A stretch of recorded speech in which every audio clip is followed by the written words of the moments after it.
Good afternoon. My name is Diogo Costa, and it is my pleasure to welcome you to this webinar conference. There's no doubt Europe has been challenged and faces unprecedented uncertainty following the pandemic crisis. In this conference, BiG is bringing together three guest speakers to analyze current European challenges and the impact in fixed income outlook.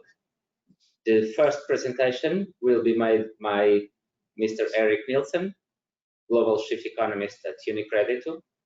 Then Ms. Cristina Casalinho, President of the Portuguese Public Debt Agency.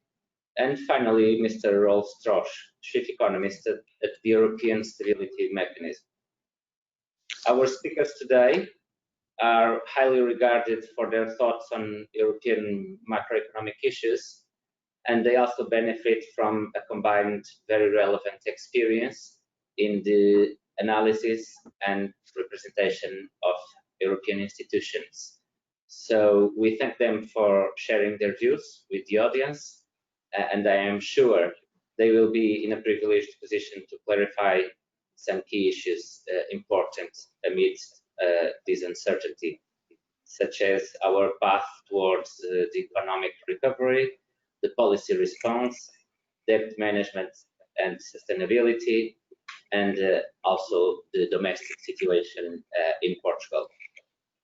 So the conference will have three presentations of around 20 minutes each, and then a Q&A discussion, which will be moderated by my colleague here, João Lampreia, Chief Investment Strategist at BiG.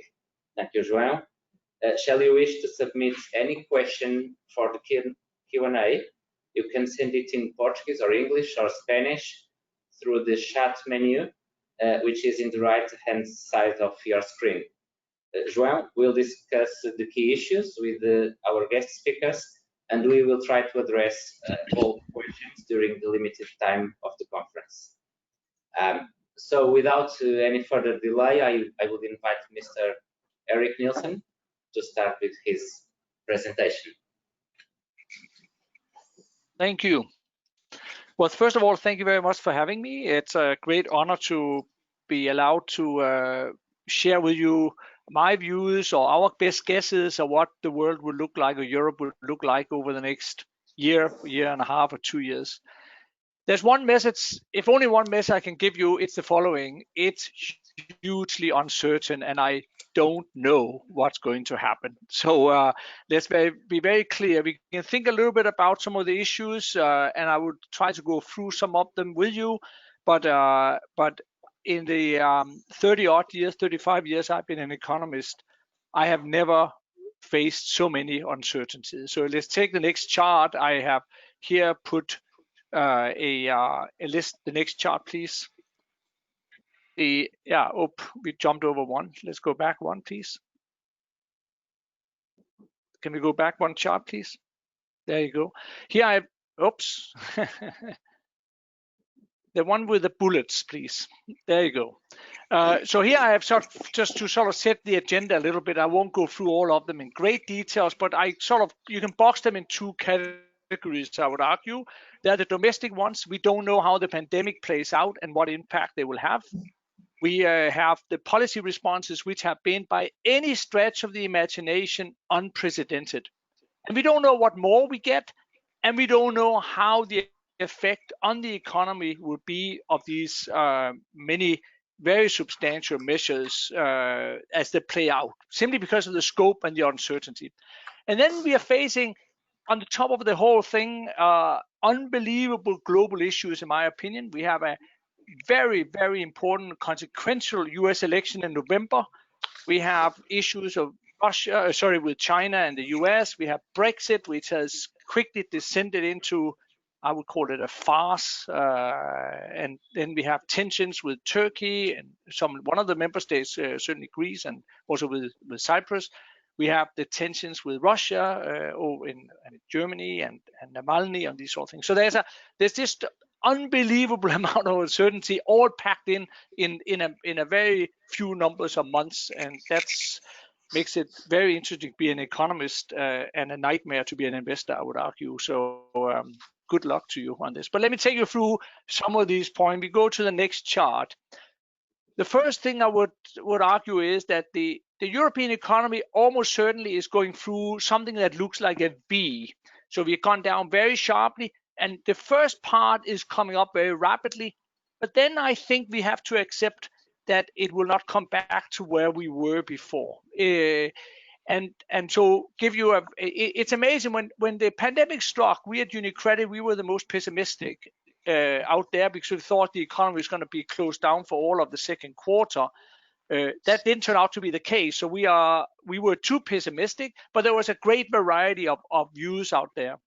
Today, we virtually all agree, which is really scary when you think about all the uncertainties I just summarized. We at UniCredit, we think that the average this year for the Eurozone will be -8, followed by +5% growth next year.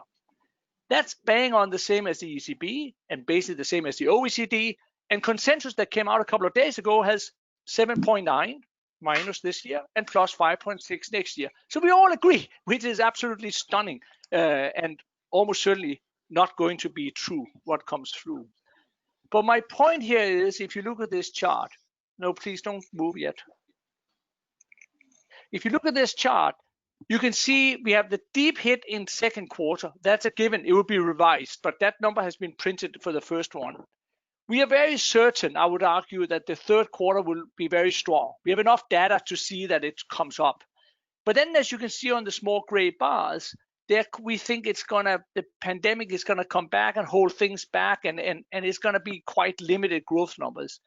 And I'll tell you what, even if you move these bars around a little bit, the average will not change very much, because when you have such big changes, if you ever play with spreadsheets and forecasting, when you have these big changes in second or third quarter, that drives your national averages, annual averages tremendously, both this year and into next year. So the story of the numbers I said, -8 +5, hides over huge quarterly uncertainty that may not actually change the annual average very much, but will be hugely important for investors and for businesses. Now, if you go to the next chart, that's the ECB's point that even with the most optimistic scenario, we won't be back at the trend line for a long time. And the point of this is we would have an output gap, and we need more and continuous policy stimulus. If you look at the next chart, I'll go a little bit quickly, otherwise I'd spend all my time on the first couple of charts. And there are big differences between the different countries in the Eurozone. There are two key reasons for this. Number one, the pandemic hit differently. In Northern Europe, particularly in Germany, it didn't hit quite as hard as in Spain and Italy. And point two, the policy response was very different. In the north, in particular in Germany, but some other countries, we have very substantial fiscal stimulus very fast up front, while in many countries, particularly in Southern Europe, there seemed to be a lot of uncertainty or fear in the government sectors that the public debt was maybe too big, you couldn't afford it, or what have you. I think that's a mistake.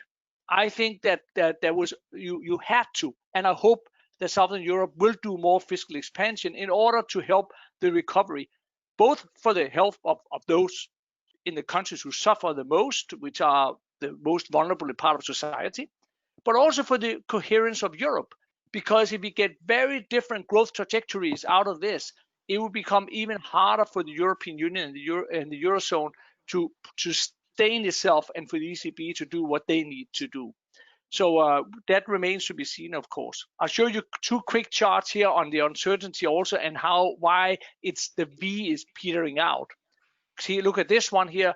You see the differences in the sectors. And even though it looks quite benign, it's a benign only because car registration collapsed completely. If you look at, for example, the construction sector and the IP numbers I have a problem with my computer. I hope this doesn't mean anything. If you look at this here, you can see you're still easily 10% below. So this is very dramatic. In our numbers, I should have said before, we think at the end of next year, Europe is still maybe 2% or so below the pre-pandemic levels. Output gap, meaning fiscal and monetary stimulus. If you take the next chart, which is the most depressing chart for an economist to look at, This is the Google mobility indicator. And it basically shows you, if you plot GDP on top of this, that they follow the mobility data. So all the economics we learned in school doesn't really matter. We can just go in and look at the mobility data from Google, and we basically get the trajectory of GDP. An important one here is if you do this for the US, the green line, and you break it down on states, and you break it down between states which have strict restrictions on movements and those that didn't, it doesn't matter for activity and the Google indicator. What matters is the pandemic. In other words, even in places where the shutdown of activity is not so pronounced, you people will stay away if the pandemic goes up and infection goes up, because people get scared, so they don't go out. So this one tells you a bit of the V and then the flattening that I think we are going to go through. I'll now mention very quickly a little bit of the policy responses that I know we're going to talk about afterwards. This table is just to remind you that the amount of fiscal expansion has been absolutely phenomenal. Two columns here. I took in share of last year's GDP because we still don't know this year's GDP obviously so well. But the numbers have been phenomenal in direct fiscal support, but also importantly in public guarantees, all aimed, of course, of keeping companies alive, people employed, so that liquidity crises don't turn into solvency crises. And here's the point why Southern Europe needs to do more fiscal expansion, because the ECB is buying all the debt. So if you go to the next chart, that shows you the expansion in the balance sheets of the central banks. The next chart, please. As you can see here, they all look the same. And we went too far, please. Can we go back? There you go. So the ECB, Philip Lane wrote this in his blog very explicitly, that the objective of the PEP, the PEPP, was to prevent monetary tightening as a result of the fiscal expansion that's needed. And they suspended the capital keys precisely to achieve this in all constituencies of the ECB, as he put it. This is unprecedented, but it's the right thing to do. And if you worry about public debt, I remind you that if the central bank buys it, you're paying interest to your own central bank that makes more money in profits and give it back to the treasury. So it's free.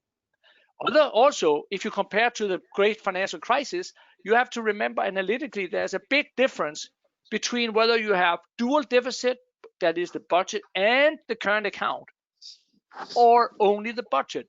Today, all of the Eurozone, with the exception of France, have current account surpluses. So the private sector have big savings surplus. That's the time that the government should run savings deficits. So you borrow from your own citizens. It's not a tax on the economy to hedge funds in America or any other place. It is a recirculation in the economy.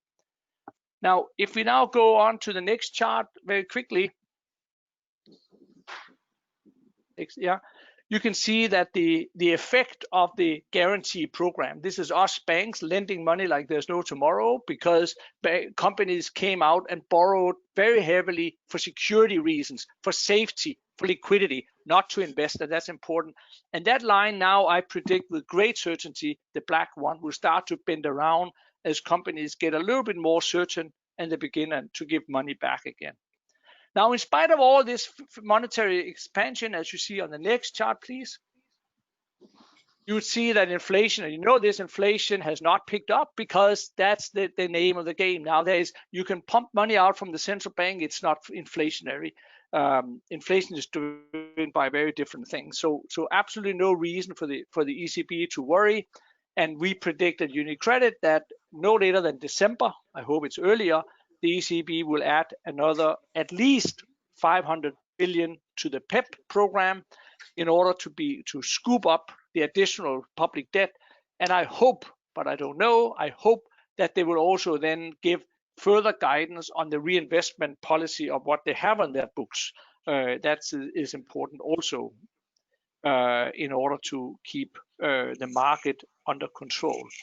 The next chart summarizes the big and unprecedented amount of European support that's come around, and it would be I think Rod would talk more about, so I will keep it like this. But from a market point of view, I will quote a very prominent American investor who I have known for 30 years, who have always been a Euro skeptic, and she said, "This is a game changer. Now Europe has a vision for the first time in my life, and nobody else has a vision out there." So this is beyond the numbers and the money. This is immensely important, without a doubt, in my opinion. Let me spend my last 5 minutes talking a little bit about the external uncertainty. So we take the next chart, please. And I have here summarized the US election issues and then some of the other ones. And I'll just show you a couple of charts. As I said, in my opinion, the US election is more consequential probably than anything else. Stan Fischer said in Sintra last year. Stan Fischer, as you know, former first vice president of the Fed and one of economics and policymaking's grand old men, if that's the right term, said that if Trump is reelected, you need to start to think about the US as an emerging markets in terms of the quality of institutions and process of policymaking. I think that's about right, unfortunately. If you take the next chart, I'll show you a couple of charts for the US economy. This is the present recession, the red line, compared to the previous paths of US recession. As you can see, even the V comes up. We think it will come up quite nicely. It's still going to be a big hole in the system. And if we look at the next chart, which is the one you hear Donald Trump talk a lot about, a little big pickup there in the labor market, there's a long way back. Now, US elections, I don't think one should try to predict the outcome beyond what the opinion polls say, because why can we know better than the experts who poll people, even they are not perfect. But this chart, or put it differently, the labor market usually is a reasonably good predictor of whether a sitting president can get reelected. There is no chance in life that red line come up to the trend line before November, which in some sense, in my opinion, is good news, because that reduces the chance that Trump will be reelected. That said, I think that the outcome will depend on many other things than normal in this election, because he is precisely so divisive. But I'll leave it like this, and we can talk about the effect of the US politics and economics if you want in the Q&A session. Let me say a couple of words about Brexit. If you go to the next chart,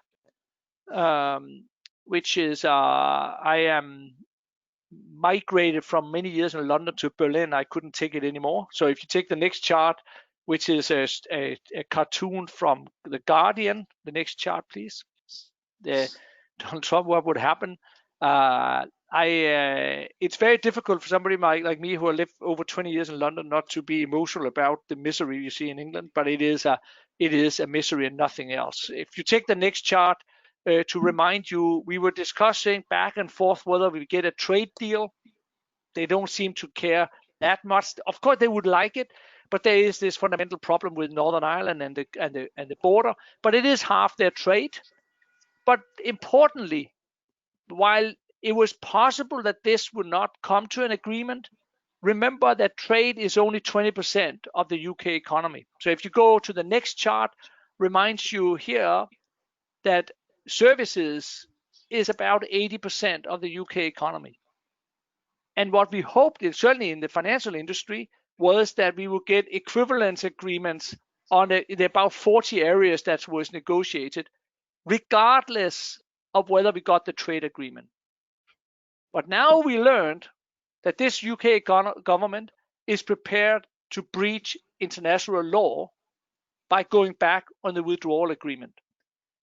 And when you saw von der Leyen tweet that breaking the law, international law, is the foundation for all types of relationship with this country, you must conclude that it's not given anymore that the EU will have equivalence agreements across all these areas that we thought. I still think they will, but this has suddenly become a risk factor that I worry a lot about. Finally, let me take the last chart and then I'm done. Just to remind you, there is a very serious conflict between Turkey and Greece. In the good old days, when there was these repeated conflicts, they were always settled because of two things. Because of the accession negotiations between Turkey and the EU, and because the US leaned on Turkey through NATO.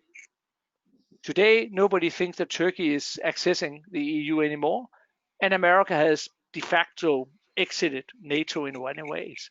So it's the Wild West, where the guy with the biggest gun is bullying the others, in my assessment. So it's tricky. It's tricky. I hope and I still think it will find a solution, but it's much harder than it used to be. And this has implications for the refugee stream and the political fabric of Europe and all the rest of it. Then there's Russia. Navalny has, as I said, I am mostly in Berlin these days.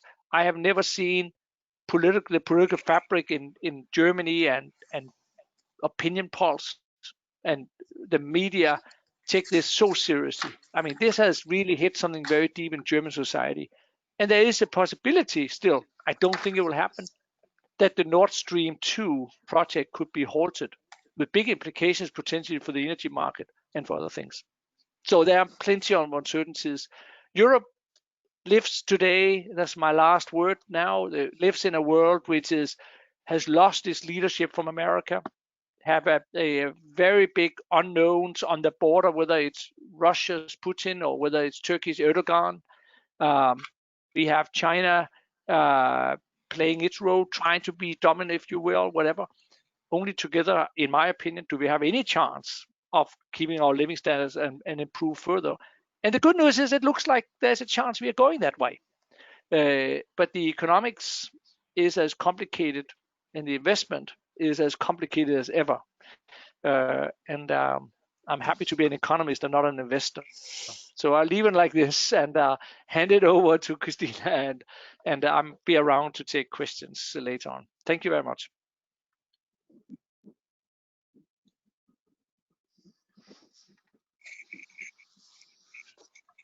Well, good afternoon, everyone, and thank you very much to BiG for the privilege to be participating on this panel. So I'll kind of what do I intend to do with this presentation is to kind of walk you through the unraveling of the pandemic in a European country.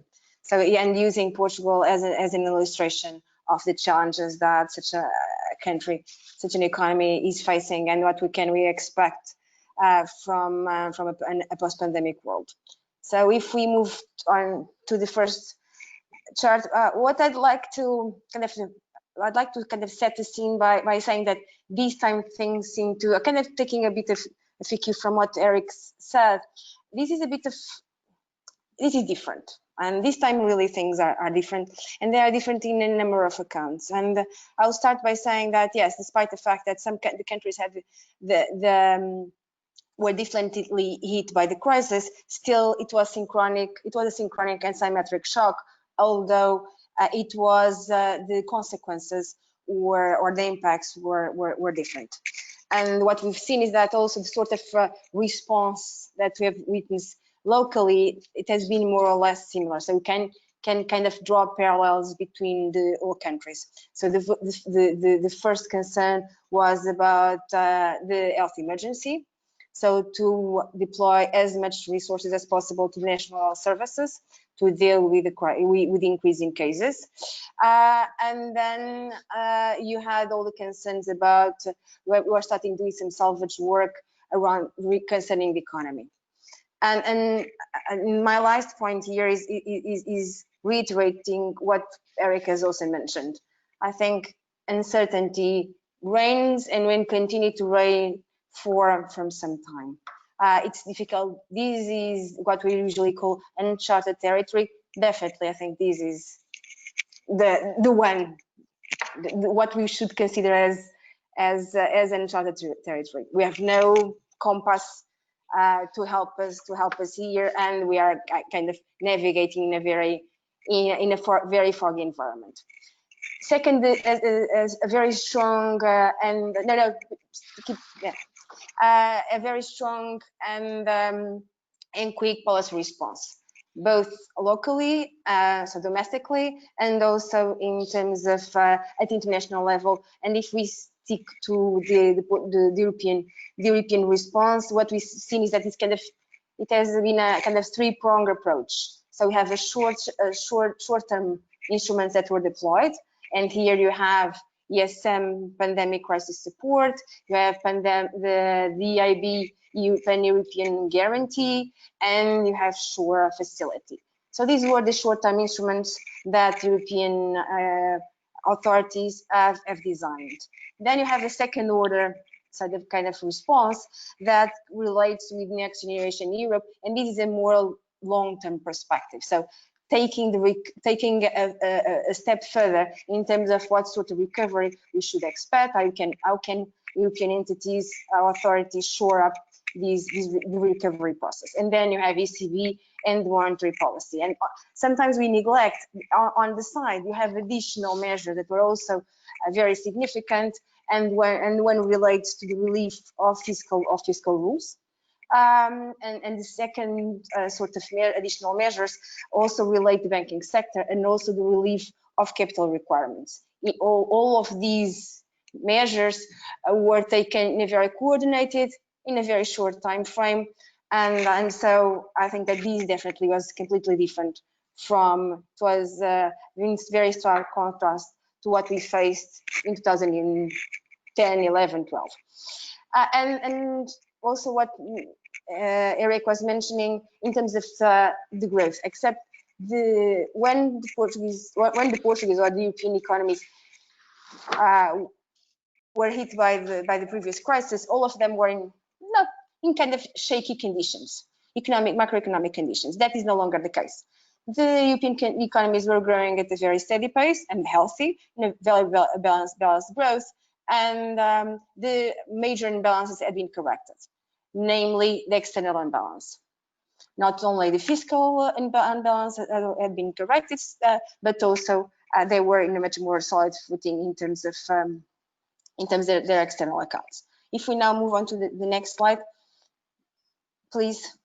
Here you can see that this is what we've seen for Portugal, and you can see that Portugal gets this crisis at the time that Portugal was experiencing a primary surplus, a quite large one.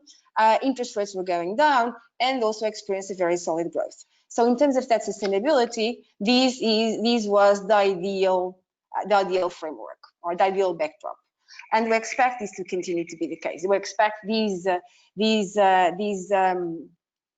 this drop that we've seen both in terms of primary surplus and in terms of growth to be resumed, to go back for the fiscal performance and growth rate to go back to previous slide. If we now move to the next slide, please. Here is what I said about, is an illustration of what I said about growth, and now having most of the countries, and specifically Portugal, facing balanced growth. And what we mean by balanced growth, as you can see there, all GDP components were expanding at a very fast, at a relatively healthy pace. And even imports were also, or net exports were also going okay. And as a result of this, you also could see that Portugal was observing growth of above 2%, was something, and this sort of 2% growth was yielded for the longest period of time since 2000, which also contracts very significantly with the average growth that Portugal evidenced in the decade that led Portugal to 2000. What's interesting also to witness there is that this balanced growth also hinges on the fact that it didn't trigger external imbalance.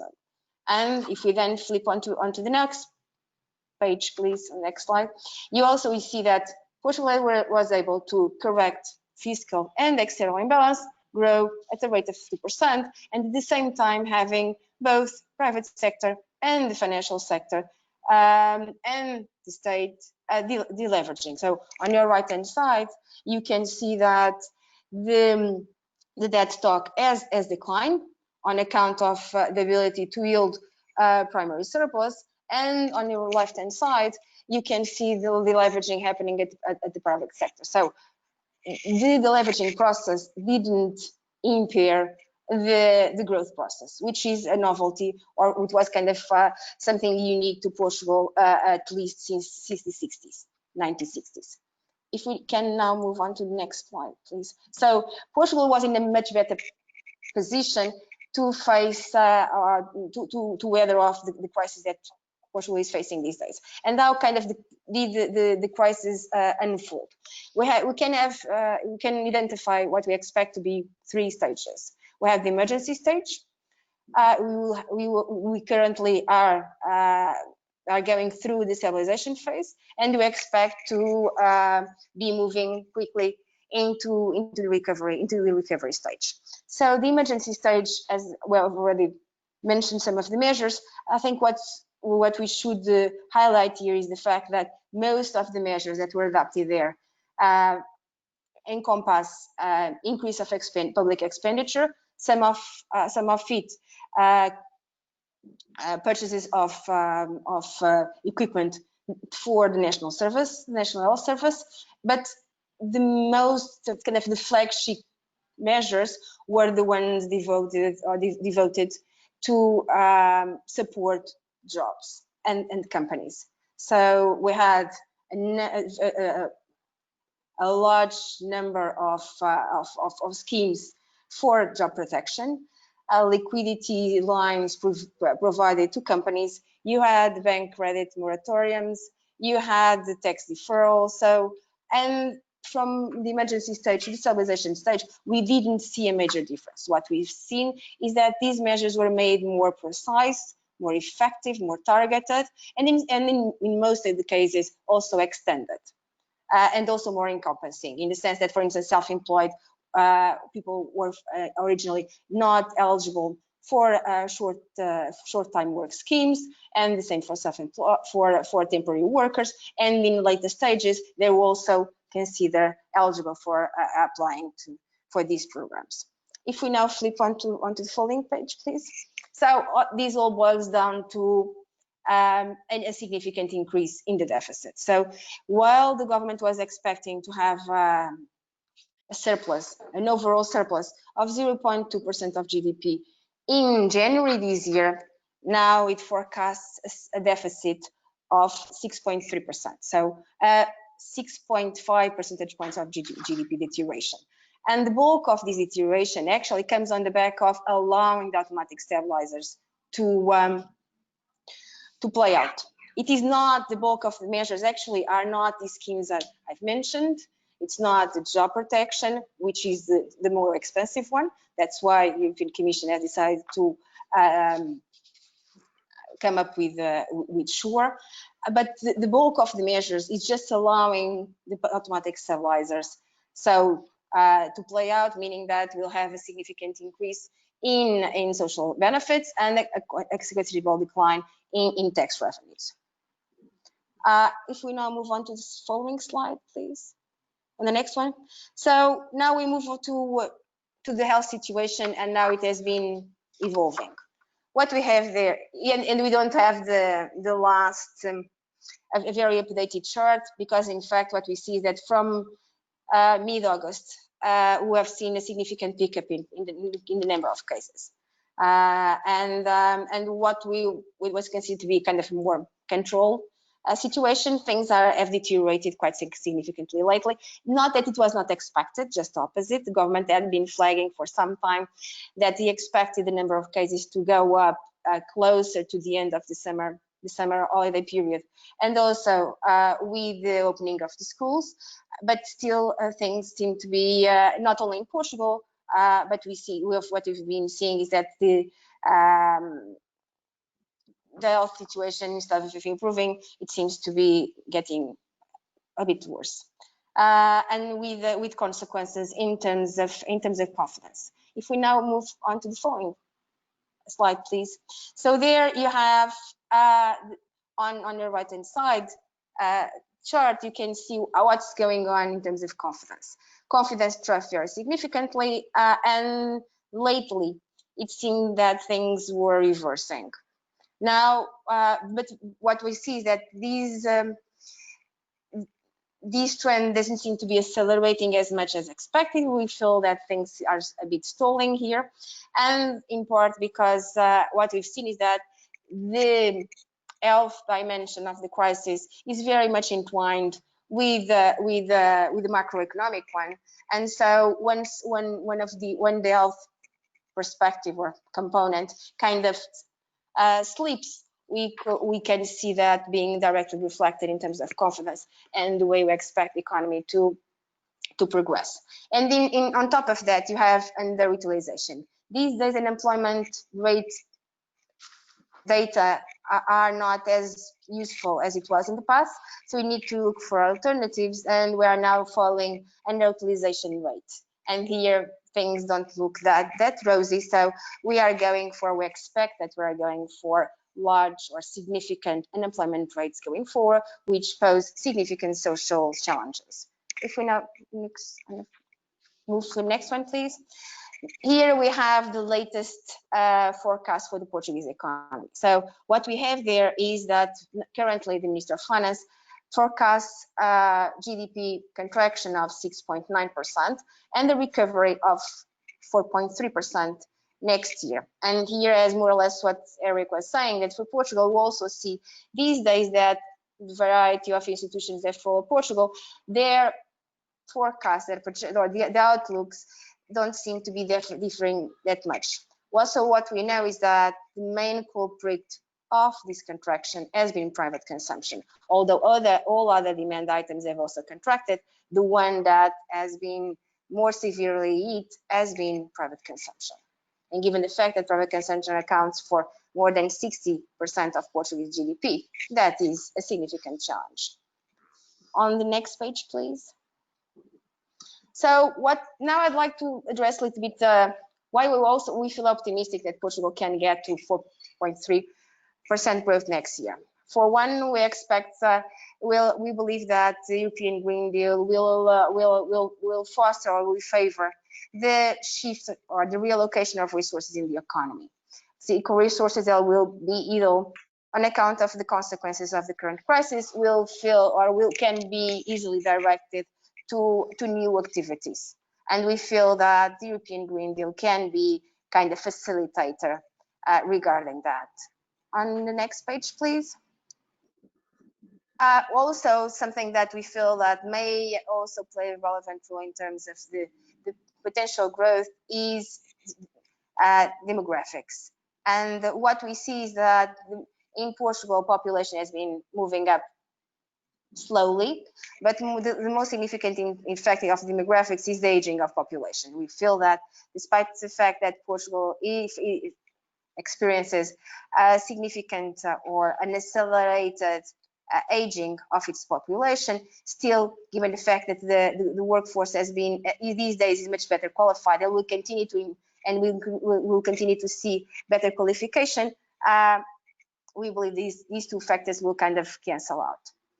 On the next page, please. So we believe that the Portuguese economy will continue to be productive.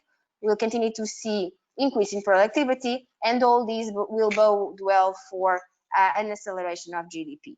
So we'll continue to believe that GDP growth will be back on trend after this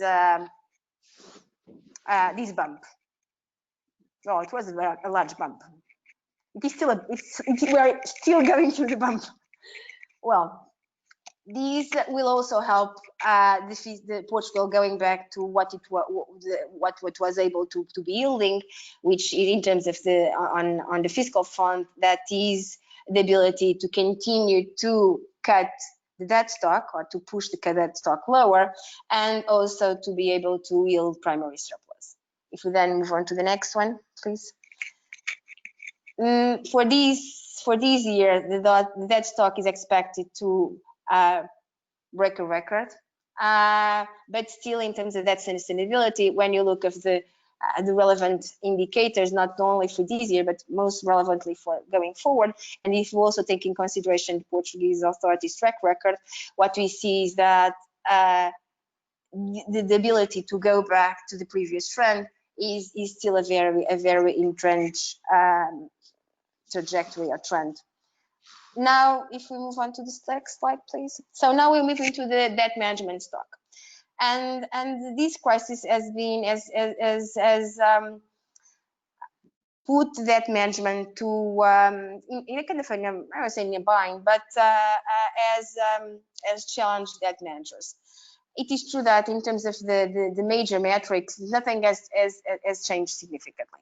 So you can still see on your right hand side that we continue in terms of weighted average maturity of the debt. It has been more or less stable, in some cases going up a little, and this trend has continued to be favored by declining interest costs. Moving into the next one, please. But what has really changed is the size of issuance. In Portugal, while at the beginning of the year we're expecting to have a medium and long-term program of issuance of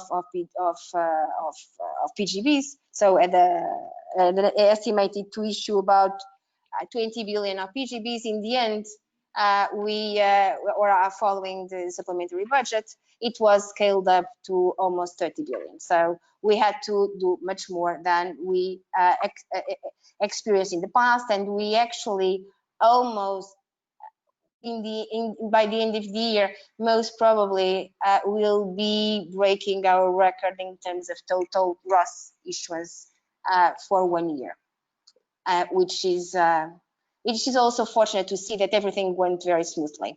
Even working from home, we as all European DMOs have been able to deliver what was asked from us. But things have been changing a little in the sense that auctions were no longer as relevant in terms of financing venues as it was syndications. So the representativeness of syndications has increased significantly this year. And in terms of maturities, we also see, at least for Portugal, that it was a much better distributed issuance than it was before. Next page, please. And then you have a very significant, a larger player in the market that became even more relevant. Here we just have we just plotted the PSPP or the APT purchases, but and also as Eric mentioned before, PEP or PPP was also a game changer in terms of fixed income, in terms of sovereign debt market, because of the relief of the self-imposed buying limits that existed under the other programs. And this is something that we need to understand how unfolds, taking into consideration that PEP is considered to be a temporary program. And now we live under these these environment of very low interest rates that will continue to, that most probably will stay for longer than it was expected originally. One of the interesting features here is to notice that market fragmentation was definitely put to quell with ECB actions in late March. And we are still there is still a missing piece in this puzzle that we can see on the next page, please. That is rating agencies. So far, rating agencies have been very conformant, constructive, and they have been very calm. In the past crisis, they played a very relevant role. In this one, also a different feature. They've stayed relatively mute. Let's see if things continue to go that way, because if not, some nasty surprises may face us. Thank you. And I'll be happy to take some questions later on. Thank you.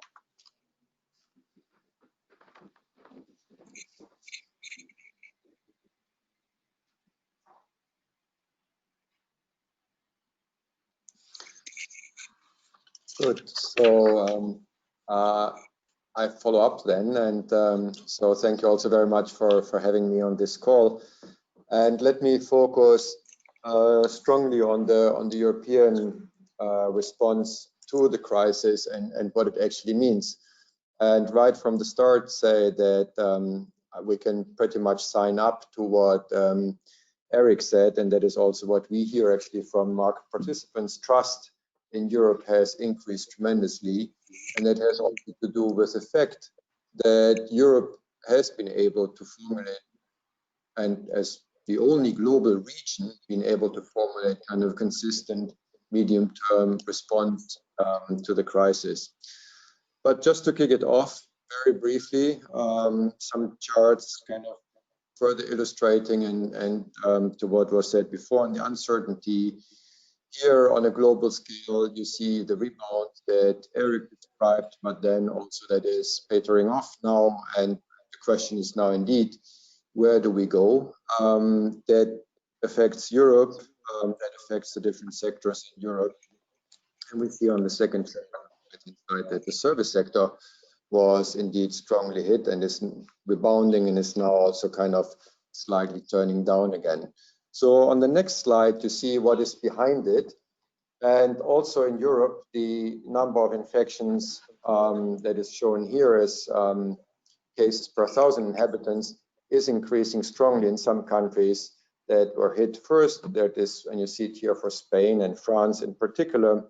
At the same time, obviously, we must be conscious that then you cannot equate numbers of infections now with what you saw in spring, because yes, there are a lot of them registered, but the impact, and this is what is reported across the countries, the impact on the health system is much more restricted. So the situation looks overall more manageable, which doesn't completely address the uncertainties, though, that we are facing.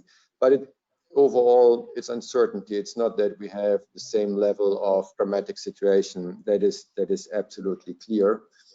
As we go forward, though, expectations will adjust and will have to adjust. And just what we see on the right-hand side with this, if you go one slide back.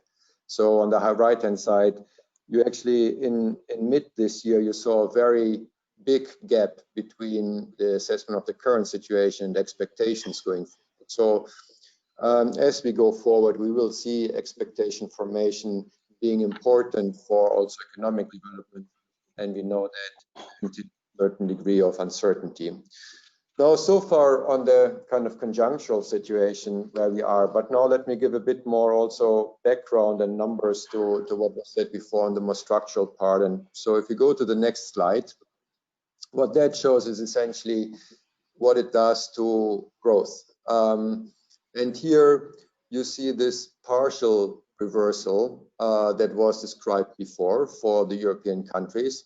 And if you know, as Eric said, the general projection for this year is around -8. For next year, then you have the rebound. So if you take the balance of this, you end up overall on average at -3. But then there is a strong difference across countries and how countries can make it. And some may be there pretty quickly to where they were in 2019, others may not. What we need to know also as economists, that there is still a difference from this crisis also to earlier cases in the sense that there is a stronger also sectoral component that will affect the rebound. I mean, you see on the right-hand side the job vacancy rates for different sectors and how they actually went down. Now, if you combine the two things, that differences across countries, differences across sectors, you can easily figure out that then there will be also differences within countries and how different regions are affected. So there is quite a number of sources that can lead to divergences, essentially, that we need to be aware of. And what is for me the crucial point here, and that we will discuss later on, is that indeed it requires tailor-made policy responses across countries. And that is what we should be looking for, and that is what we need to achieve. And that is, I think, what the European programs are geared towards. Now, in terms of policy responses, we have heard before that the initial policy response that also Christina described was unprecedented, and here I can give you some figures. So on the left-hand side, the chart describes the policy responses to the great financial crisis and now to the COVID crisis. And even though you see that in the US on the left side and in the UK, the amount of that were provided in the great financial crisis were bigger, overall it's very clear that the actual fiscal measures and the actual money flowing is across the board bigger this time. And central bank reaction was stronger this time. And you see also for Europe, clearly the overall support provided, taking the budgetary measures and the guarantees together, is substantially larger. So this is just to provide more evidence on this kind of unprecedented step that was taken. If we give again numbers to that, if you look at the euro area measures taken so far, this amounts to about a third of the economy, and overall it's about 3.5 trillion on national measures only. So this is really, really significant. There are differences across countries that one can see. The components are overall equivalent. You see liquidity measures that were taken, guarantees that are given in order to facilitate liquidity provision, and direct support. If you can take a moment to the previous chart. What we also should be conscious about, that is also an issue that plays a role forward looking, is that the differences in policy responses were also possible against one European decision, which is the decision to actually invoke the exceptional circumstances rule and allow for a general exemption from the fiscal rules. So give some fiscal degrees of freedom to countries to react appropriately. You know, there is now a discussion on how long should that last. And it's clear that with the big response that was given at some stage, you need to reverse in order to maintain this sustainable path. And Christina has also explained it. But it's also clear this will not happen in a rush. So also Commission President von der Leyen is now on the record in saying here, we will discuss how we make that manageable path. With those differences in responses, however, it's also clear that the impact, the medium-term impact, and I talked before about the divergences, may matter and may play forward-looking. And here is where the European response comes in very clearly. Now, if you go to the next chart, so what you see here on the left-hand side is the economic loss, and again, what we showed before, cumulatively for 2021. And on the right-hand side, you see the EU financial support that is granted, and you see that there is clearly a correlation in measures, so that in fact, and that is very crucial for the response, that those countries that were hit relatively hard also received quite some support from the European side.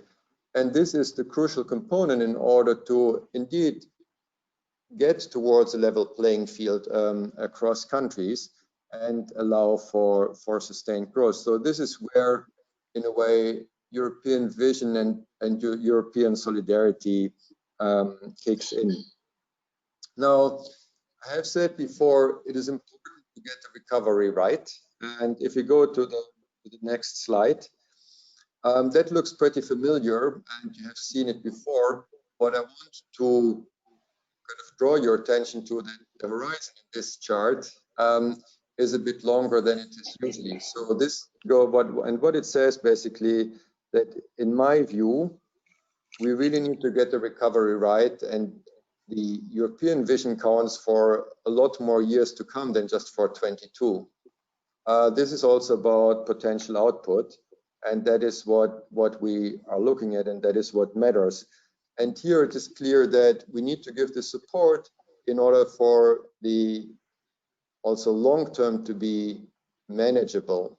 if the crisis continues, if we don't get the recovery right, then you see hysteresis effect in the labor markets, you see loss of productive capacity, and that is what we will have to address as this second round of measures for the recovery with the recovery programs. And that is what essentially the overall European response is geared towards.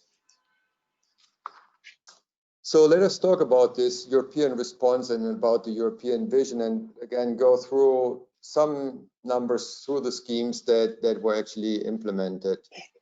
The first one is the, I unfortunately have a technical problem because I cannot see the screen. I hope, but I hope it's all clear and we can manage. So on the slide, you see the initial European response, which was essentially meant to be a first step, immediate support, European support. It was addressed to workers, firms, and sovereigns, and is deployed in order to be able to be provided quickly through the European institutions. So the European Commission with the SURE system, the European Central Bank with the Guarantee Fund, and the ESM with a credit line for up to 240 billion altogether to provide liquidity where and as it is needed. So this was decided very rapidly within basically a month's time in spring, and by now all schemes are up and running, so ready to be deployed. On the ESM side, and we can go to slide number 9.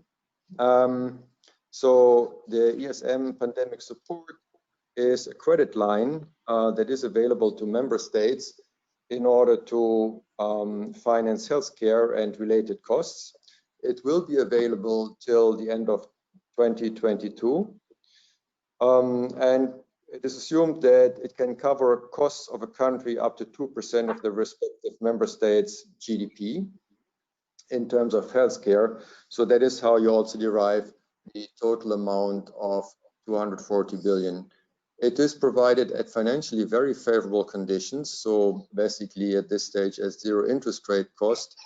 And also, I mean, as in contrast to earlier ESM programs, it is a very targeted conditionality, if you wish, attached to it. But it's geared towards supporting the pandemic measures. So the only requirement is actually to use the money that is provided, requested, in order to address, in order to actually pay for pandemic support measures, nothing else. So if we turn to the second step, then the second part of the European response, and here we go from the immediate crisis help towards the longer term vision. And here's the next generation EU plan and the EU Recovery Fund. So the overall amount of the overall support provided, if we take everything together, if we take the EU budget together with that fund, actually amounts to 1.8 trillion. I gave you the number about the national support before, which is 3.5. So actually kind of it's putting 50% on top. So it's also from their perspective, it's very significant in terms of magnitude. The key component is the Recovery and Resilience Facility that has a strong loan and a grant component, and that is meant to indeed allow countries to put their economies back on track through investments in key sectors and technologies and through research programs to support to companies. So it's a very growth-oriented overall package. And here, what is crucial also is the link of the money provided to national reform programs. So it's not only about money, but it's also about countries engaging in the right policies. And actually today, the Commission has come out with some communication how they want to go about those national reform programs, how they want those to be structured, the elements included. and also how they see kind of the coordination among them. Because as you can see here from this chart, it's really a lot centered around that facility relative to other more European facilities that don't have the same magnitude. So what is important here is that also for the European response, we get policy coordination in. If we turn then in a bit more detail to the Recovery and Resilience Facility on slide number 11, so and look how it is distributed, then you see that again it's provided by way of grants and loans, and it is the grant element that is the new element that also makes it this kind of seminal step in terms of budgetary financing, because that means that actually the redistributive element of the European support is very much strengthened. The grants will be provided based on some indicators, such as the loss of unemployment or the increase in unemployment, the loss of employment, on per capita income, and in population, which makes then sure, as I said before, that those countries that are actually hit by the crisis are also ones that benefit. There's a component that is basically backward looking, and then there is a component that will be determined later on that is forward looking and then directly captures the crisis impact, and where funds will be allocated in a later decision based on those indicators. I think I leave it at this, having made clear the dynamics or the mechanics of what the European response is. Again, I think with that, indeed, Europe has managed to provide a consistent vision, an unprecedented plan of going forward that makes it relatively strong. And as Christina also said before, part of the response that we have seen and the possibility to act during the crisis is related to the fact that Europe had also taken steps in order to cure the weaknesses, the vulnerabilities we saw in the last crisis, and that has actually worked now. So, and that I think explains why at this juncture, despite all the uncertainties we face, Europe is in a relatively strong position, and now the stage is set for getting this right. Thank you. Okay. Thank you so much. Let me just greet you all three, Christina, Ralph, and Eric. Thank you so much for your wonderful presentations. It is a delight for me to lead you on the panel debate in the next 35 to 45 minutes. We've had already some questions around the Q&A session from our audience, so I'll guide you through those. But let me start with Christina, obviously, for also the audience also already asked a couple of questions surrounding this theme. You mentioned on your presentation that thinking long term, kickstarting a structural transformation in the Portuguese economy will be key to support growth in post-pandemic. Could you provide some light on what this could mean against the backdrop of depressed tourism revenues, which account for around roughly 7% GDP or 70% of the services account? I know you talked about the hit to private consumption, around 60% GDP, but could you get us an idea of how we can move around Portugal in the next couple of years structurally, also through the real estate? Well, thank you very much for the question. I think it's as a bit following up on a bit on or picking up what where Wolf left his presentation and the recent communication by the European Commission that the release of funds will be linked to the national reform, to the national structural reform program. I really think that we should focus here is, as an economist, I think it's the economy itself knows or knows better where it should go in terms of what sectors are worth benefiting from real allocation of resources. in the sense that, for instance, we take in Portugal in the previous crisis, the more severely hit sector was the construction. Almost 2/3 were shed in terms of capacity. Kind of 2/3 of capacity was shed in that sector. And nobody at that time, people worried about the impact in employment and the significant increase of unemployment in that sector, and how could these unemployed people how could they be recycled? And in the end, nobody anticipated it to be tourism. And it was tourism. Tourism was the rising star, and was able to absorb all these idle capacity that was left following the great financial crisis. So what I really think is that we should focus on the initial conditions, on allowing for the swift reallocation of resources. And what we should focus here is the kind of 2 or 3 main items that in Portugal we should devote some attention to. Is availability of capital. You need to have these reallocation of resources as speedy as possible, and we still face significant obstacles in terms of barriers, quite high barriers of, not so much these days of entry, but sometimes more relevant than those are the exit barriers.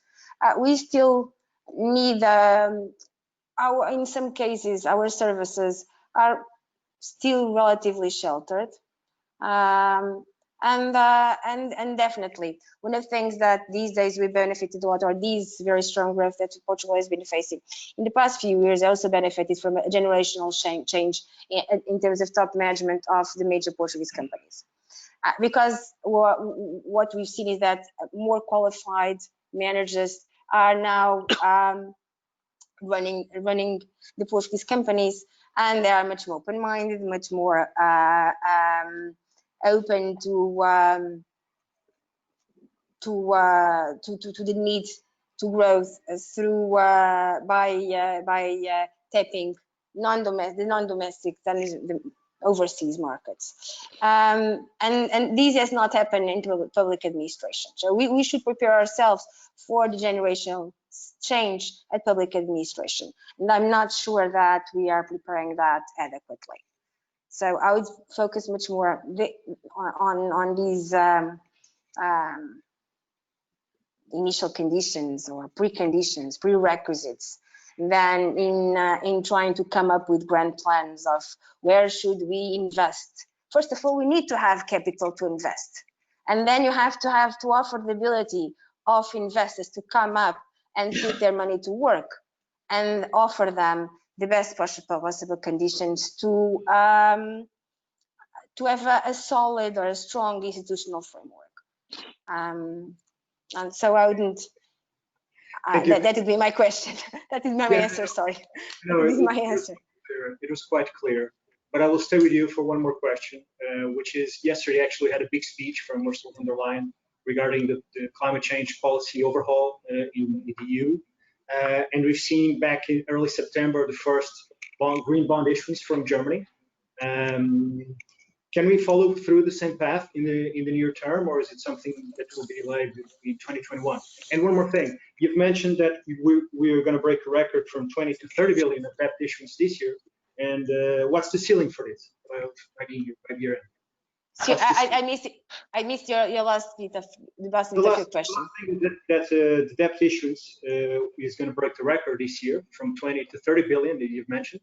I was just going to ask you if there's a ceiling for this year, to specify a ceiling. I don't know if you have it. So these two questions, just. Well, starting with the last one, that is the easiest one. Yes, we have a ceiling, and this ceiling comes directly from the budget. So we cannot issue more than it has been approved at Parliament. So we definitely have a ceiling, and the ceiling relates to the deficit that was the deadline deficit that was approved in Parliament following the submission of the supplementary budget for 2020. So yes, we have.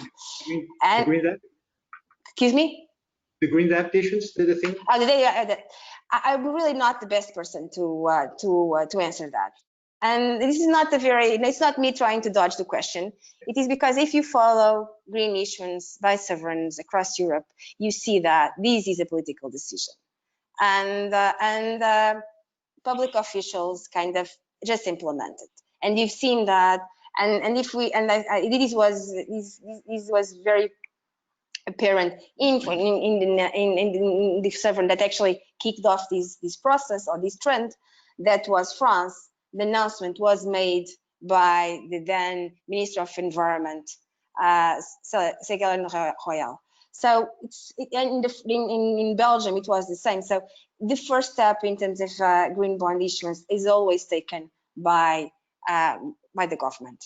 It's mostly a government project. I think that we still, but just to complement, what we've seen is that if you've gone through the strategic plan that was released yesterday, you can see that there is a section where the government says that they believe that one of the ways forward in terms of the financing of the climate transition would be the issuance of green bonds. Okay, thank you so much, Christina. I will bridge this theme down to Eric.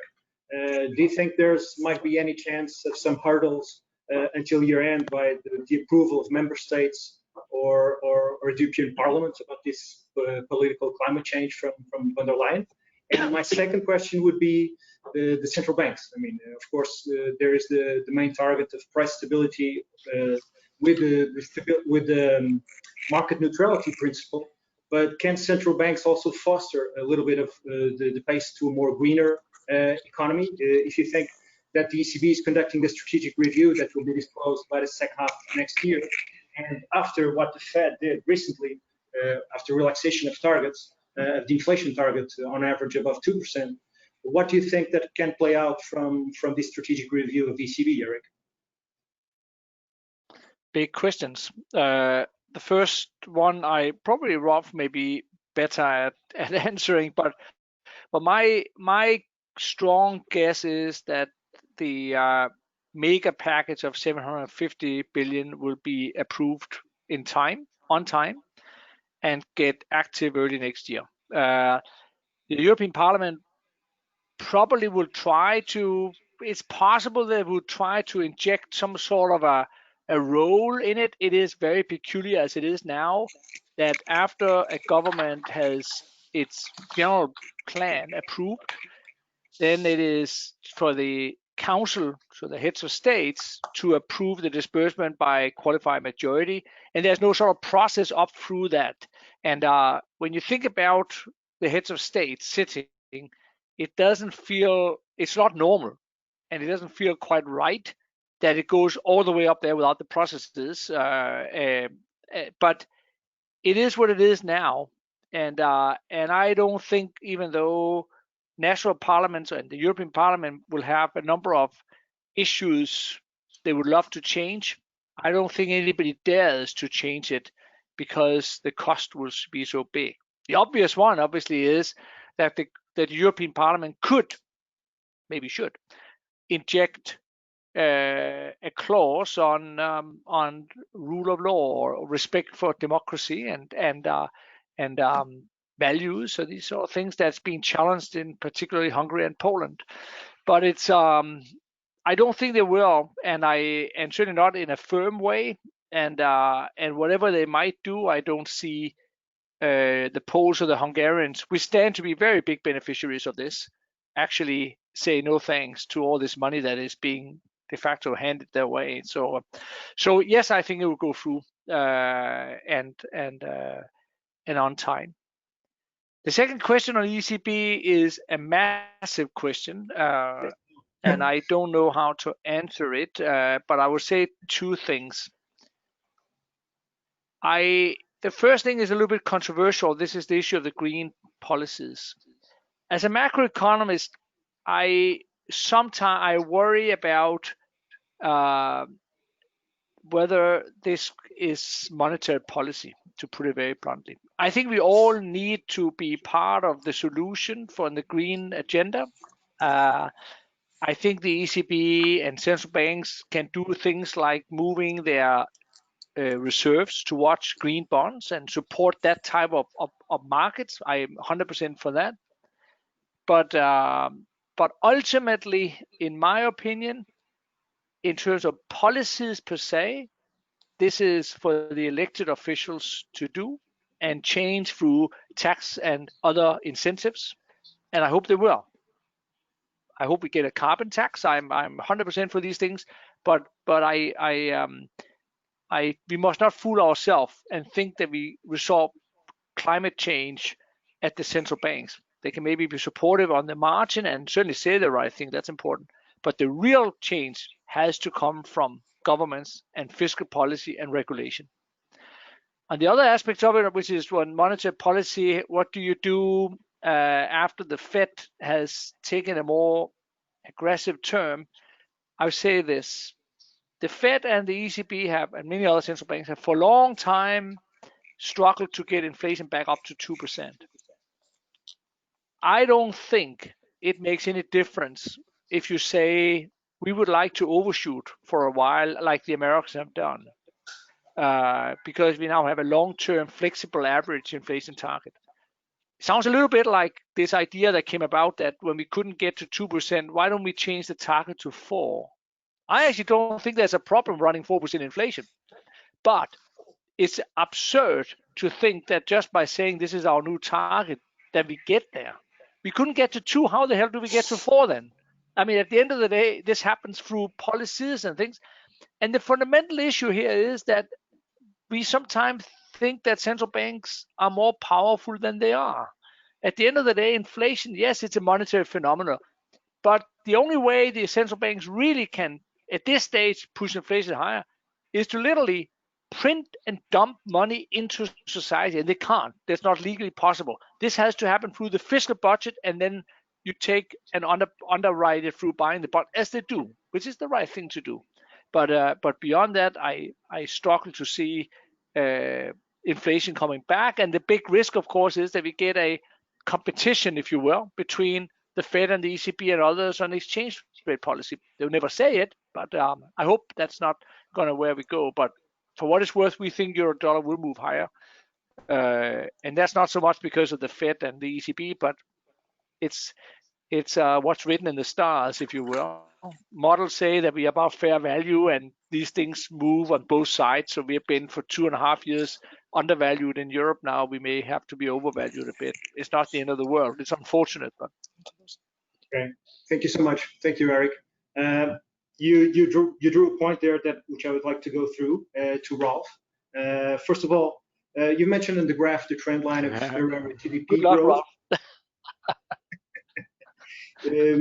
But it didn't specify. I know it's very difficult on the current environment to do some sort of macroeconomic projections, but you mentioned the stay above or fall behind lines of the resetting the clock. The last ECB forecasts were a bit less bleak, at least for this year. We saw yesterday the Fed also on a greener shoot. Can you specify some odds when we have the hard data already decelerating a little bit in August, and infections are on the rise in Europe?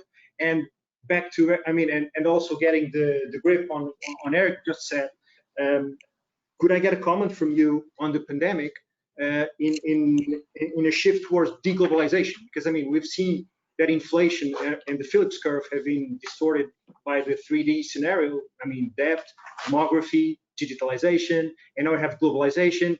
But the pandemic, which has reversed the trend of globalization, and this is an inflationary effect. I mean, of course, weaker demand, weaker investment is deflationary, but the pandemic has reversed the globalization, which has an inflationary effect. And with so much stimulus going on the fiscal and on the monetary side, can we still have some inflation on the horizon? Rolf, could you?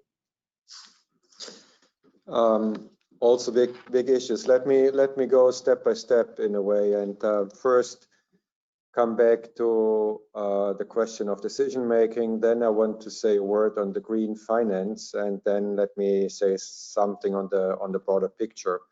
So what the decision making situation for the Recovery and Resilience Fund. Yes, it's to be discussed with European Parliament. I mean, what one must say is that obviously we have currently the German presidency for the EU, and they have been working very, very strongly over the summer in order to push this as far as they can, and they're very determined to get this actually done in time before the end of the year, so that the legal work is done for this in January. Then implementation will still take some time, that's clear, so money may not flow immediately, but so there is good progress. With the European Parliament, yes, the European Parliament has, or parliamentarians, and I was with one of them recently on a panel, have expressed the views. There is 2 points there. One is the European component of the overall package. The other element is governance and the rule of law, how much say the European Parliament can have. I mean, this is a very natural process, right? We have a lot of trilogues for secondary EU legislation, and you can always safely assume that the package that you get out is not exactly the package that you got into the process. That's part of negotiations, but I'm also very confident, and again, with the strong drive that the German presidency puts into this, that one will find practical solutions, and the Parliament itself is very determined also to make this work. I mean, they know about the importance, and they reiterate the importance of this. So this will be, in the end, a cooperative game where nobody has an interest in running into a deadlock. That would be, nobody really wants that. Second point, on green finance. I mean, Christina said this is basically a political decision, and this year is a big political project. So as part of this big political project, we make those kind of, if you wish, quantum leaps in terms of how the EU is financed. We make the quantum leap in how much EU debt is out there. And here we must say that with the 750 billion package overall, I mean, the total amount of EU debt issued by the EIB, by the ESM, by the European Commission will amount to 2 trillion. So this is really a very significant amount, which also makes this notion that you have something like a European safe asset much more palatable. So that is, for me, indeed a quantum leap that comes with it, and that we should see. And here is also clearly the green finance component. And when I mean, countries also like recently Germany have issued a green bond, and that, in my view, what it helps, if the EU does it as well, and they have announced that they will, part of the financing will be on the green side, it gives liquidity to the market. And it helps making the market. And we should acknowledge that in any case, if you look at the ESG sector, the euro-denominated sector is dominant worldwide. It's a relatively small market, but almost half of it is euro-denominated. So in the end, it also, and by us formulating the standards for ESG, we really have kind of the possibility to globally advance that market.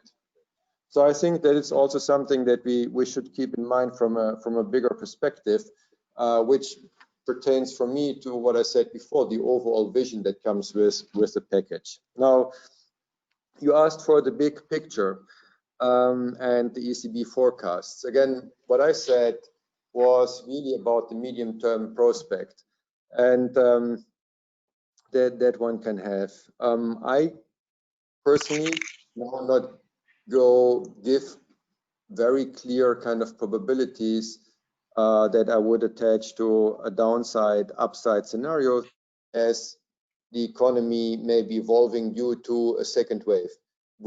I'm not a health expert who could say how effective we will be in containing the infection rate and then the fallout. I do know, and that's the key point I wanted to make before, that in the medium term anyway, a lot will depend on the policy reaction. and the reaction function, and to get that policy reaction right. And that will also address how we will be able to handle factors like deglobalization.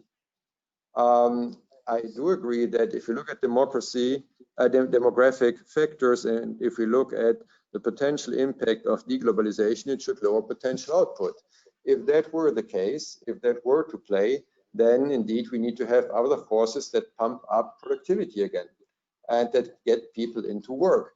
And that needs to be done with a policy reaction. And that is why it's so important to now keep the support and also tailor make it, put the policy in place that that provides structural improvement. And then I think we do have a chance to at least have a catching up, or to at least have a the kind of the level playing field and getting to where we were before, or even better, to have kind of a catching up that is stronger and puts us back to the old trend path. But again, that's the role of the policy reaction. Okay, thank you, Rolf. Eric, you've mentioned, of course, that further fiscal support is much needed, and Rolf, in his graph, presented that most of the EU financial support has been proportional to the economic loss. I would like to ask you, what's the scope of this further national fiscal stimulus? By public guarantees, direct fiscal support, or is it through these recovery safety programs that are scheduled to be released on Europe next year? And how this might this translate into the debt markets? Would we have higher yields through the increase of issuance? So I think the fiscal measures should have a couple of different components. The first one is that you should avoid a cliff edge. Many of the various labor program, furlough program, short work, and others are expiring later this year, and they shouldn't be allowed to. Europe does not need a big jump in unemployment now, and it would be unjust, and it would be destructive for the recovery down the line. So certainly that part. In addition, I would argue that demand needs to be stimulated, for example, through a temporary cut in the VAT rate. If you look at China, for example, which runs about 2, 3, 4 months ahead of Europe in terms of the pandemic, you've seen a very nice recovery in production, but not in demand. Demand has increased, but there's a big gap. In other words, people don't really come out and consume. But it works. If you do it targeted, you saw in Britain, you did a subsidy for restaurant visits, and people rushed out. Probably not very wise, by the way, because we saw the pandemic then increase again as young people went out and sat in restaurants and bars. Germany did a 3% cut in the VAT for, I think it was 3 months or 6 months. And you see demand start to pick up very rapidly, particularly for bigger items like cars and other things where it's pretty supportive. It was 3% is a lot of money at the end of the day. So my view would be that one should have a set of very targeted short-term measures. And then I still dream, call me a dreamer, I still dream that Europe would do much more in education, more for the young people. If I give you numbers, I would say short-term measures that easily could amount to 1.5% of GDP, maybe 2% of GDP, depending on country and composition and how long you make them. And then I still dream that Europe would all agree to, let's say, add another 1% of GDP to education spending, and that has the way it is has to be done in the countries. And a place like Germany, it's even the states, but then you can do it from Berlin and hand the money on, and it's not easy. And I don't know the technicalities of it, but at the end of the day, a place like Germany spends the same 4% of GDP on education as they did 10, 20 years ago, in spite of the fact we have the globalization and everything else. In contrast, Sweden spends 7.5%, France 5.5%, 6%, and have increased it. So we have to, if we don't educate young people, well, how are we going to live and how are we going to progress? So this I think is incredibly important. We hand up more and more money to pensioners and others who maybe deserve it, but they're not going to create productivity down the line. Will that mean that you have your yield curves moving higher? No, because the ECB is and as far as I can judge, continues to be, say they are committed to prevent monetary tightening as a result of the fiscal stimulus or fiscal measures. And that was point number 1, and 2, this applies to all constituencies of the ECB. For the first time, this was Philip Lane writing it, and Christine Lagarde, after the unfortunate statement about spreads, have confirmed it also. So you have de facto a control of the spreads, and you have de facto I apologize if anybody from ECB is listening to me now, because you hate when I say it, a type of yield curve control, and rightly so. I know you can't say it, but it is. I'll say it for you. But it is, and it is the right policy at this stage. At this stage. I get it, but you don't see the risk of any fading support from the ECB by 2021 year end or 2022. You don't see this translating into higher yields. How could they? We will have an output gap. They can still, if I were the ECB, I would argue for even more stimulus of whatever they can, and they try, because you have a forecast where inflation is still not getting back to the target in the forecasting horizon. I would, if I be blunt, I would have asked, if I were in the audience at the press conference, how can you not do more when you don't even forecast inflation back at your target? We've been through this for ages. How can you be satisfied? I don't think they can. So how in the world could they allow a monetary tightening at this stage? At a minimum, they would have to keep going as they are, and they should. I mean, there is absolutely no evidence that this is hurting anywhere along the line. But the real issue here is, and this is my point, what I think we have learned over time is that if you do most of the stimulus for monetary policy, it's capital owners who benefit rather than the more weak part of society. That cannot be right. This is not fair. So, but that's more political view. But it's also more effective as an economist if you get the full economy stimulated. Okay, so you're quite clear on ECB, and you're during the presentation you named the 500 billion until year end on the PPP, right?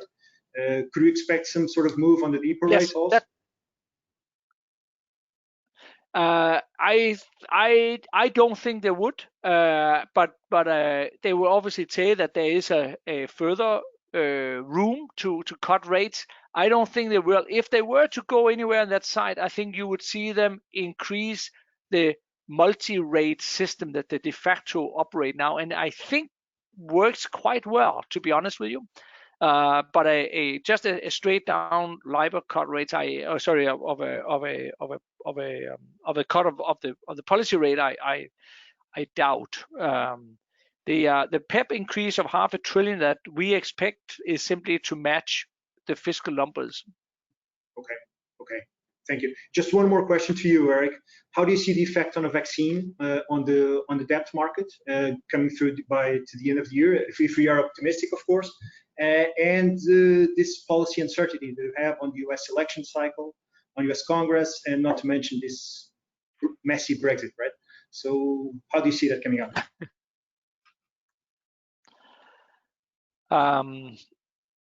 I don't have any sense of when we get a vaccine that's effective and widely available. It feels a bit like markets expected or say, well, it's probably going to come within a year, so you have still buying a lot of risky assets.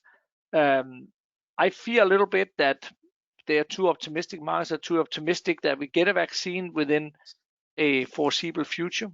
And if we do, there's a risk, of course, that if we come one of these cases or buy the rumor or buy the expectation of the fact. So, so I'm a little bit worried about this. But the other reason why you have these high levels of prices in the equity market is, of course, exactly policy measures that you have made it prohibitively expensive for investors to be in safe assets, and rightly so.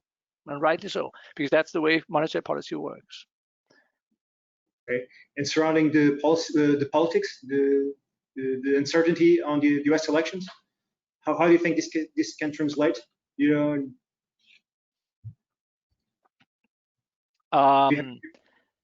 So I think if Donald Trump wins, markets probably could be boosted still further because he's particularly if he, against all expectations, gets Congress on his side.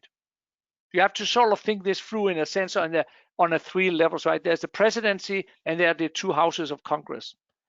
There's no opinion poll that suggests that the Republicans takes the House. So he won't get a Congress behind. So there's a limit what he can do. So tax cuts will be limited, if at all, but he can still use his presidential power to deregulate and in environmental areas and other things. And markets may like this. It will be short term. I think it would not be good long term, in my opinion. On the other hand, if Biden wins, there is a quite a possibility. I don't remember the exact quantitative probability, but there is quite a probability that the Democrats would then take the Senate, which means that Joe Biden would be president with a Congress on his side. That means you can get quite significant policy changes. And he has talked about, of course, tax reforms and re-regulation. I don't think markets will like it short term. But as I wrote in my note on Sunday, I think that would be a pain worthwhile taking because of the stability that comes with a more orderly policy-making process in America, an America that is more committed to globalization. Although I'm not saying we get back to globalization as we used to know it, but it will be a process. I think that's better than what we have. Okay, thank you so much, Eric. I'm going back to Christina on this. So from our panel, it seems clear that there is still too much slack in the economy, so there's no too much inflation pressure on the short to medium term, and the ECB will remain rather supportive on their oil programs. So how do you see the risk of borrowing costs rising a little bit in Portugal since public debt has jumped to record levels? And how do you see this playing out?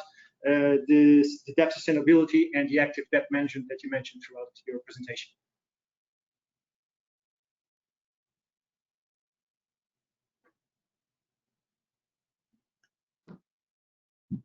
Rashid, I think we're having some problems with the sound. I don't know if you're muted. We cannot listen. We cannot hear you. Okay, you can talk. No, I think I can. Yeah, I think you got it. But really, I heard you with many cuts, so I'm sorry. I apologize for these. But can you repeat the question? Yes, please. We were just discussing a little bit on inflation. So we see there's a lot of slack in the economy, and the central banks and namely the ECB will remain quite supportive, at least in a couple of years. So I don't know if you agree that rising borrowing costs might be still not very close. So I'd like to get a sense from your read from this and how will active debt sustainability and active debt management will play out in the medium term. Well, I really agree that I don't envision a very significant paradigm shift in terms of interest rates. At least I don't anticipate that in the short term. And for one good reason is that, as we have all been mentioning, that the recovery is still very uncertain. And we end up, one of the things that this is more or less the same we faced in the previous crisis, that we end up, we'll exit this crisis whenever we exit it, with a much larger level of debt, at least in the public sector, than we entered it. And so that to allow a smooth management after that, most probably will still have, and in order also for the public debt overhang not to have a very significant impact on potential growth, most probably will continue to have some sort of financial repression. That's the kind of the framework we're living in. And in terms of debt management, I don't think it will be, from a debt sustainability perspective, I don't think that will be needed. But surely that is a helpful development. I'm not sure. I don't believe it's needed in this strict sense that if you couple the ability of the majority of member states in Europe to yield primary surplus, and given the fact that interest bill these days is very limited, and in terms of percentage of GDP, I don't think that is really a necessity, although it is an additional positive. Yes. Okay, thank you, Christina. Thank you. I'll move back to Ralph. This next question. You've talked about the European Recovery Fund, the safety net programs that we've all known, and I want to address specifically the DSM pandemic support credit lines of 240 billion, up to 2% of individual GDP. How do you assess the possibility of countries looking at this with a reputational risk or some sort of degree of conditionality, while you have this European Recovery Fund next year with a large portion through via grants? So how do you see this credit lines? Yes. So on our own instrument, I will say more detail. Just let me, before that, quickly make a remark. I agree with Eric and what Christina, that I do not see any risk of inflation just jumping surprisingly. Just the slack in the economy is very big. And yes, there are kind of concepts, theories, discussion that say, with the deglobalization and with demographic change, and there's this work by Goodhart, we will see more inflation. That may be true, but this is a very long-term trend, and nothing that kicks in my view, today or tomorrow.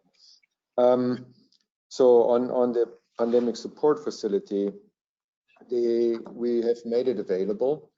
As I said before, we are very clear in terms of access and in terms of conditionality, if you wish, which says that the use is tied to financing the pandemic support measures. There is no other conditionality that comes with it.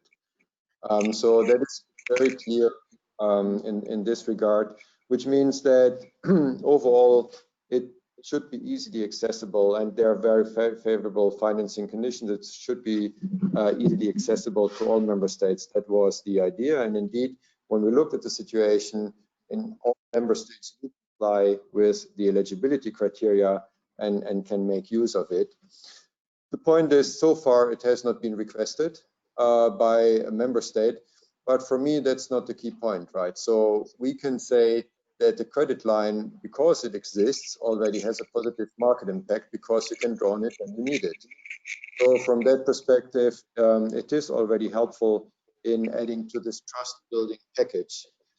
It's also the point that as a credit line, so to speak, the change from having it available and actually asking for it is relatively limited, as long as you know that you have access, and you can have access till the end of 22. So from that perspective, it is easily accessible. We know that it benefits already.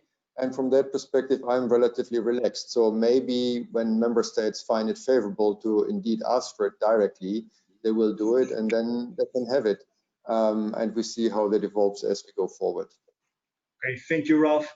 We are getting close to our minute mark, so I'll give you just one more question. Maybe I'll address Eric. Okay, so perhaps 1 and 2 questions very quickly.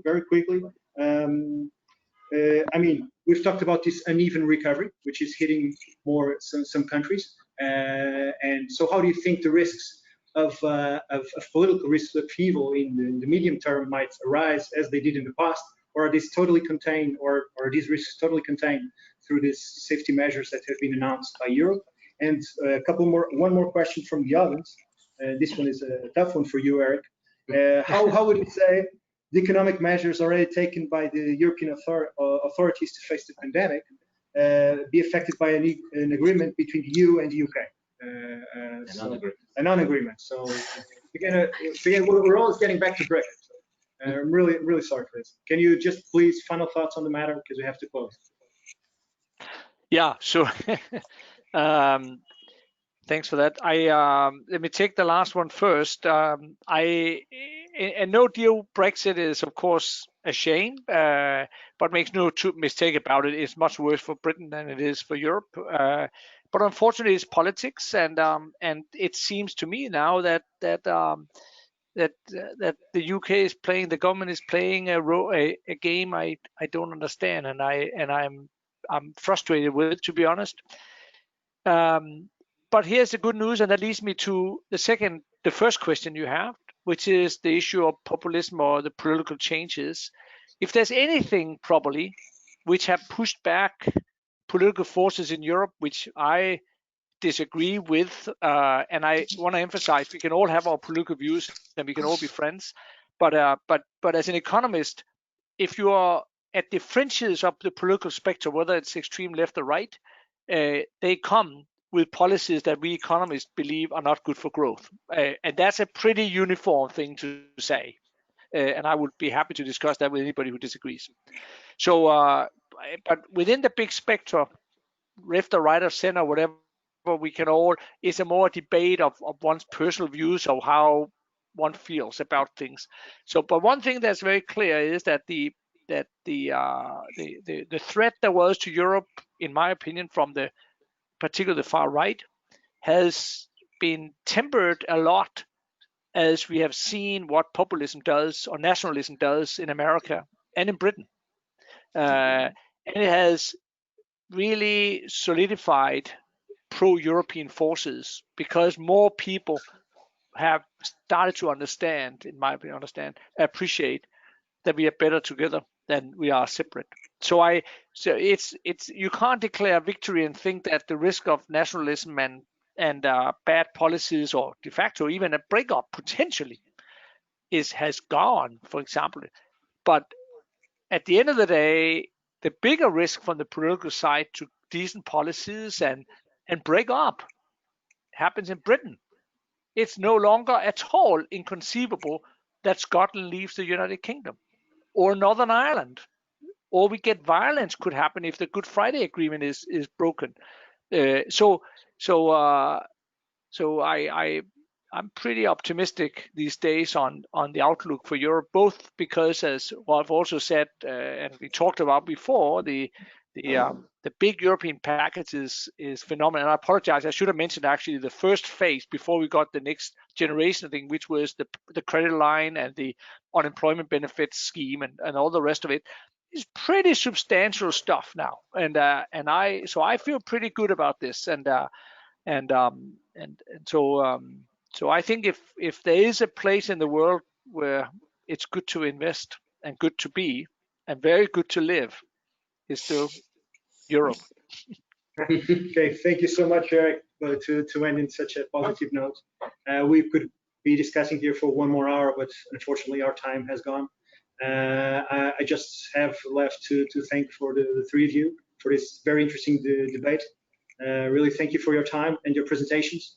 I don't know if Diogo wants to add something else. Yeah, thank you very much also for your cooperation, and congratulations on your presentations. Hoping it was useful and clarifying for all the audience. I think it was.